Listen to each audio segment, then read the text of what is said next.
Ladies and gentlemen, you are certainly welcome back to the channel. Keith here from Come On The Hoops. If this is your first time viewing the channel, please do like and subscribe. So I'm going to talk about the goalkeeping situation, a left back, and regards to actually getting a winger in as well. I know a couple of Celtic fans have been talking on my social media about, we definitely need a goalkeeper. I've made it clear for months on this channel we need a goalkeeper. And the target we've been looking at is Dominic Likovic. It looks like he's actually going to go to Fenerbahce. Reports in Turkey have suggested that Fenerbahce are closing in on the deal and he's going to leave Dinamo Zagreb. Dinamo Zagreb are currently going to be playing against AK Athens in the Champions League qualifiers this week, and he's going to travel down to Istanbul and seal the deal with them. Kicking the teeth because we definitely need a goalkeeper.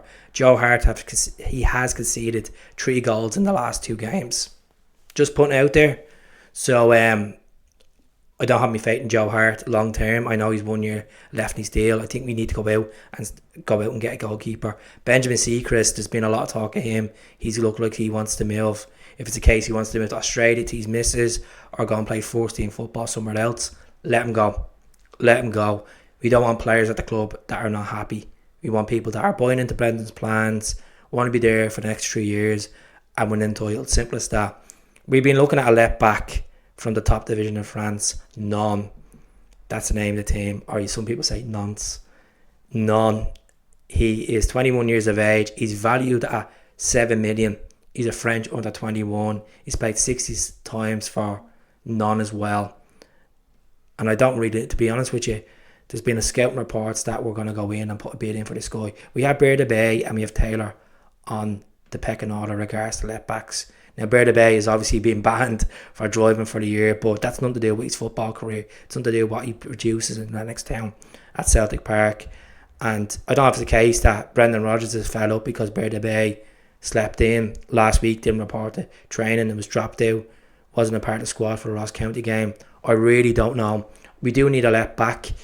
Is it a case where you take a gamble on this guy, pay the 7 million, or do you go for Quertin Merlin? I know a lot of you on the channel have commented recently saying, don't want Quertin Merlin, injuries, can't afford him, we need to move on, we need someone younger we can bring in and make money off. I can understand that point as well.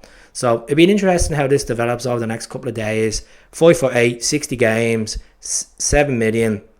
He's won the French Cup as well, with Nyon as well. So interesting times regards to this. This is what I want to talk to you about. Scotland international Ryan Fraser, currently at Newcastle, 29 years of age, previously played for Eddie Howe at Bournemouth and played at Aberdeen as well. He hasn't featured for Newcastle since November 2022. 60 games on his belt. Would you take Ryan Fraser? Now, the reports from Newcastle, not directly from the club, articles in Newcastle, that Newcastle are willing to listen to options to sell him. 4 million. I've been hearing. Now, I don't know would I pay 4 million for Ryan Fraser. This could be another Scott Sinclair part 2.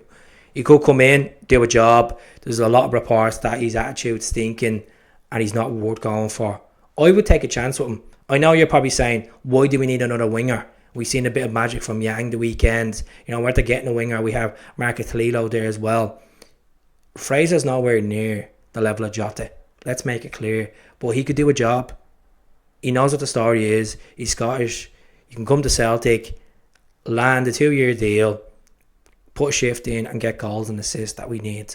So for me, I would go for Ryan Fraser. I think we're being sceptic regards to players like, I don't want this player or I do want this player. And that's everyone's entitled opinion when it comes to the transfer window. But this guy knows how important it is. He played against Celtic a couple of times for Aberdeen, so it's not like it's a new experience for him.